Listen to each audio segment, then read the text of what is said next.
everyone, and welcome to The Balancing Act. I'm Olga Villaverde. And I'm Montel Williams. Today, modern mobile veterinarian care for your pet. And a new way to treat bladder cancer. And then some good news for those who suffer from moderate to severe plaque psoriasis. All that and more on The Balancing Act, which starts right now.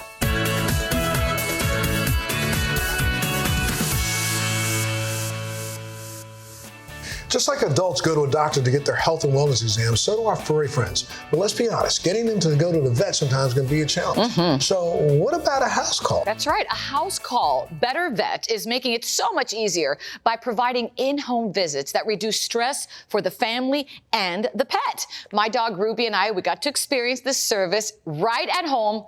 It was fantastic. Come on now. Take a look.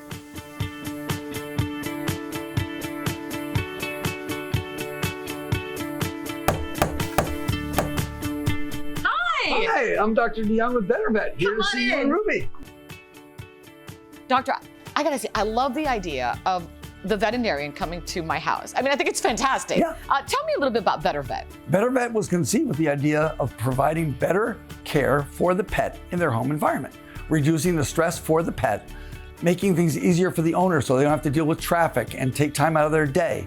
Everything can be done in the home environment. Now, this is the first time I use BetterVet. Is this something new? No, not at all. Veterinarians have been providing animal care on the farms historically for cattle and horses and what have you.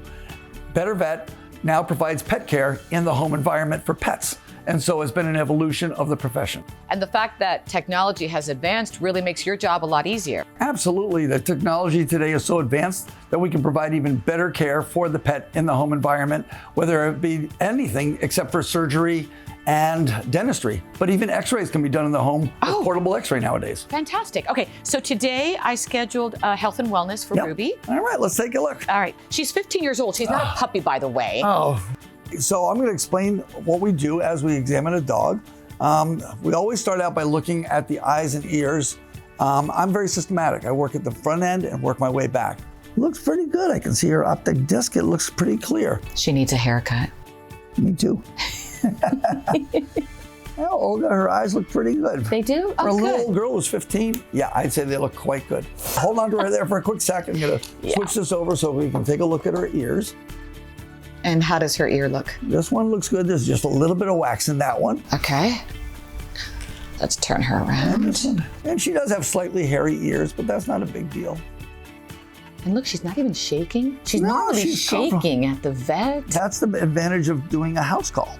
Coming to the home where we can provide that care. She's got a little wax in her ears. She can benefit from a little bit of an ear cleaning, but it's nothing serious. Teeth are a big deal, aren't they? With Teeth little are a big dogs deal. especially. Little dogs are prone to bad dentition in general. And you can see from here, she's got a fair amount of tartar and plaque on her teeth. Look at this one back here. See how brown it is? Yeah. She would benefit from having a dental cleaning without a question. Hey, Ruby. All right, so ears, eyes, basically pretty good. Okay. Her teeth, definitely could use a dentistry. Okay. We talked about the technology. This is a stethoscope that actually allows me to sync it to my phone so we can record her EKG and have it in her data and also provide that to the owner. I'm pleasantly surprised.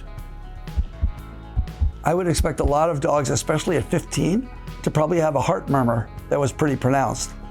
Her heart sounds pretty good. She has a very regular, normal sinus rhythm, and it sounds quite good. And take a look at it right here.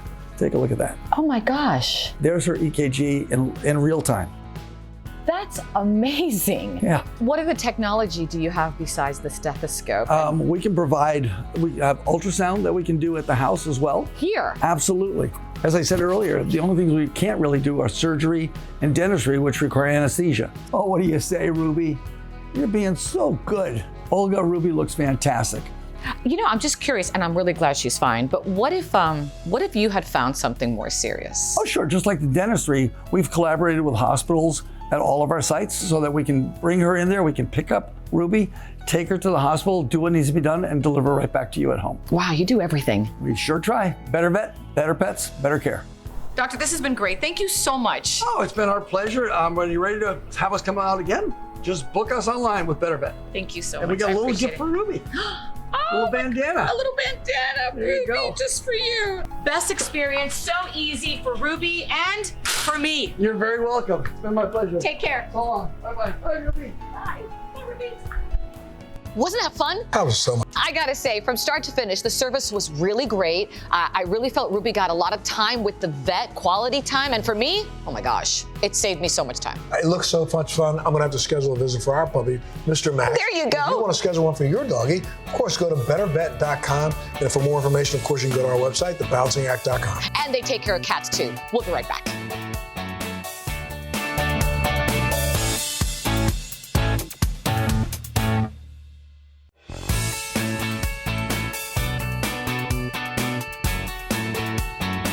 Did you know that the cost of bladder cancer care is more than $5 billion a year? With a very high rate of recurrence, this disease needs to be followed closely. Today, we're learning more, much more, the signs, symptoms, diagnosis, and treatment management. And more importantly, the role technology is playing in bladder cancer detection. Joining me virtually are urologist Dr. Neil Shore from Atlantic Urology Clinics in Myrtle Beach, South Carolina, and Cameron Todd, who has bladder cancer. Welcome to both of you. Thank you. Good morning. Good morning. Cameron, let me start with you. How did you first know you had an issue? In August of 2017, I was on a business trip in Northern California and went to bed. Woke up in the middle of the night to go to the bathroom and noticed that the urine was not urine, but it was blood. It was a heavy flow of blood.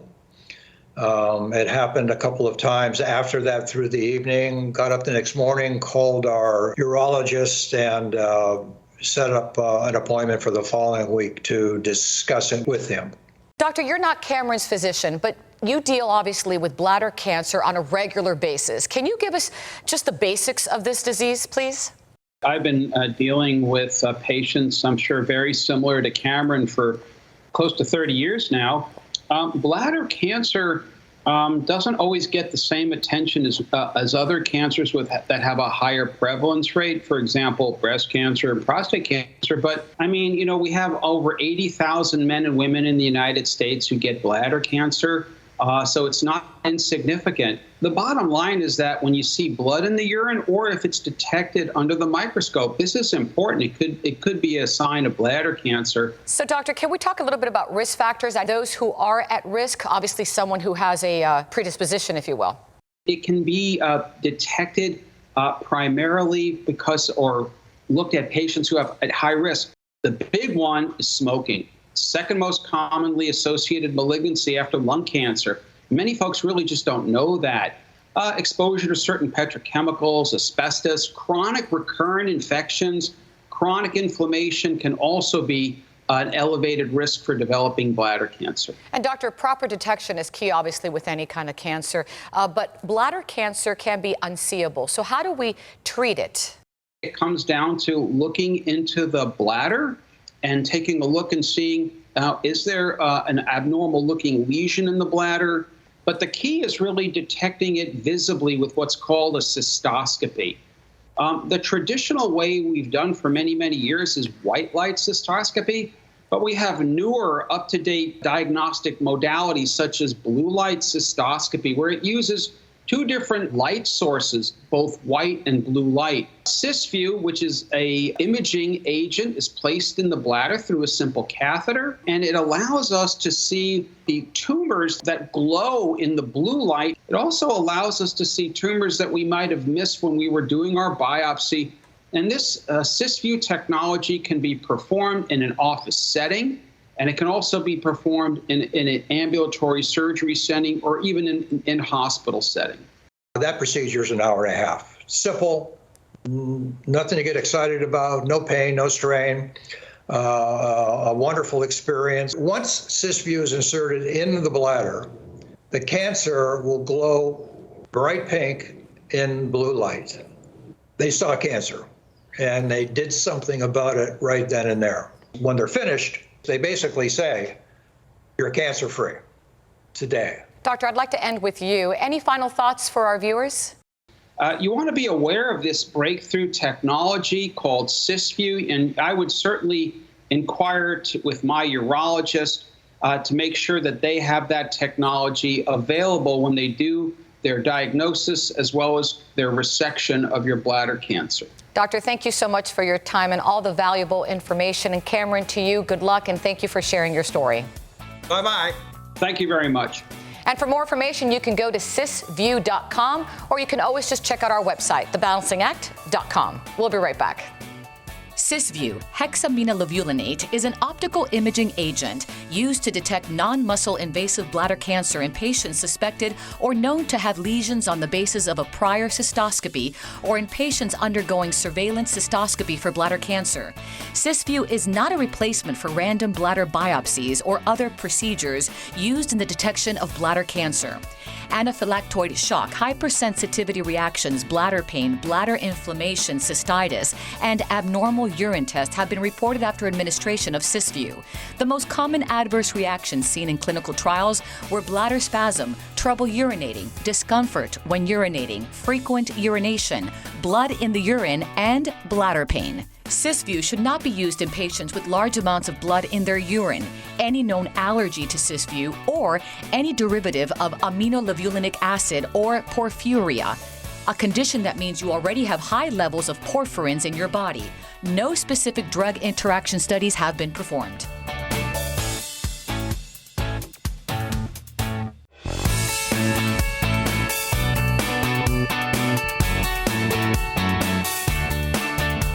Living with psoriasis can be such a challenge, and although it's a chronic autoimmune disease that starts inside the body, it eventually manifests itself outside. Ask anyone who has suffered with psoriasis, and they'll share stories of covering up when their skin is red, growing up, and people staring at them. Today, we're joined by Sarah Del Ricci, who's been living with moderate to severe plaque psoriasis most of her life, and Dr. Jennifer Song, a board-certified dermatologist, who's here to talk about a medication to treat this condition. Welcome to both of you. Thank you so much for having us. Doctor, I want to start with you. I was reading here that psoriasis affects more than 8 million people in the United States. So let's discuss first what it is and what causes it. Psoriasis is an autoimmune condition of the skin where inflammation starts inside the body, and the immune system overproduces inflammatory proteins that then attack the skin and produce these raised red flaky patches. The actual cause of psoriasis is not known. We have some pictures I'd like to share with our viewers, and while we look at them, can you talk about where in the body people usually get psoriasis? Psoriasis can actually affect anywhere in your body, but the most common areas are your scalp, elbows, and knees. And some patients can have very itchy plaques, others can have painful plaques. Sarah, let me bring you in. I was reading here that your symptoms started at the age of 6, and your parents got concerned because you were scratching your skin a lot. Pick up the story from here.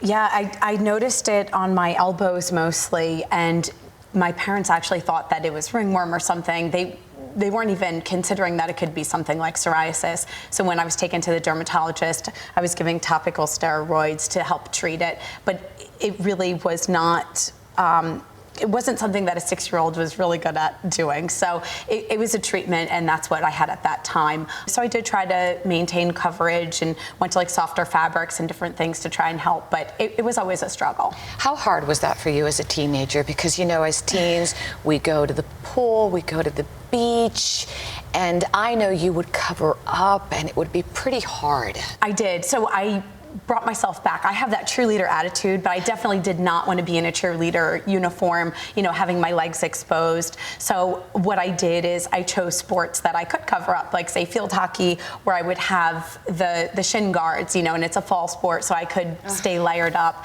You know, running track, you could wear thermals, and that was totally acceptable, and no questions were asked. But I never wanted to wear shorts. I never wanted to be, you know, where my skin, where I felt like I had to kind of defend what was going on with what my appearance was on my body and my skin. And it did take some trial and error and what made me, you know, feel okay.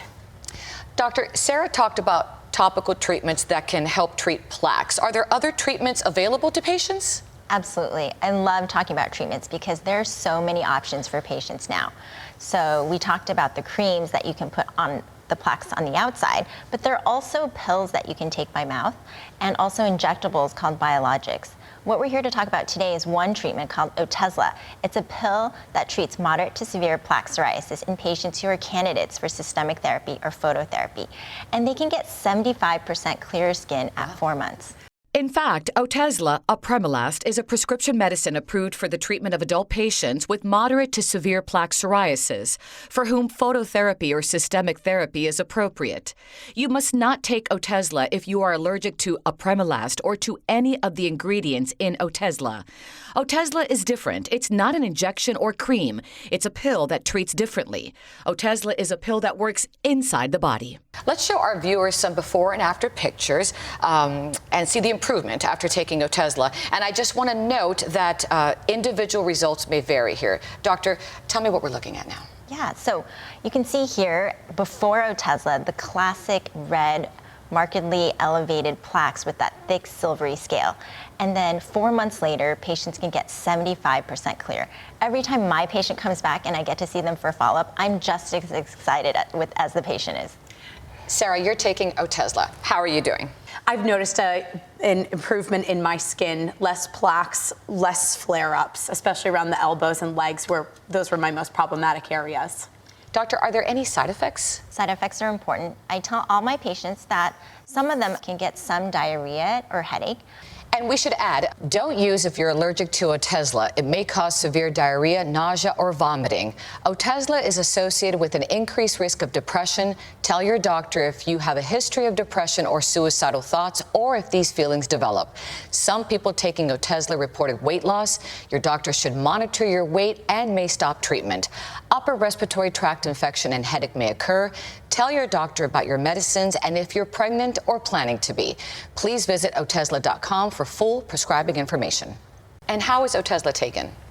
It's a pill, so it's really easy. You take it by mouth. It's taken twice daily after a 5-day titration period and can be taken with or without food. Sarah, I want to end with you. Any advice for someone who may share your story and feels the way you do?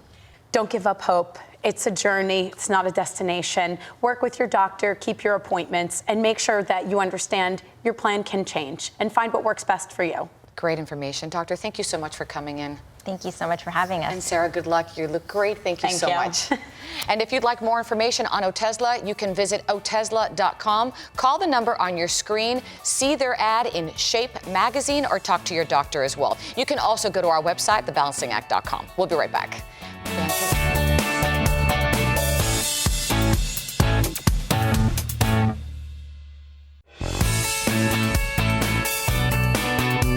We're out of time, so thanks so much for joining us today. Remember to head to our Facebook page and our website and follow us on Twitter. And you know what you got to do. Stay safe, love that family of yours, and we'll see you next time.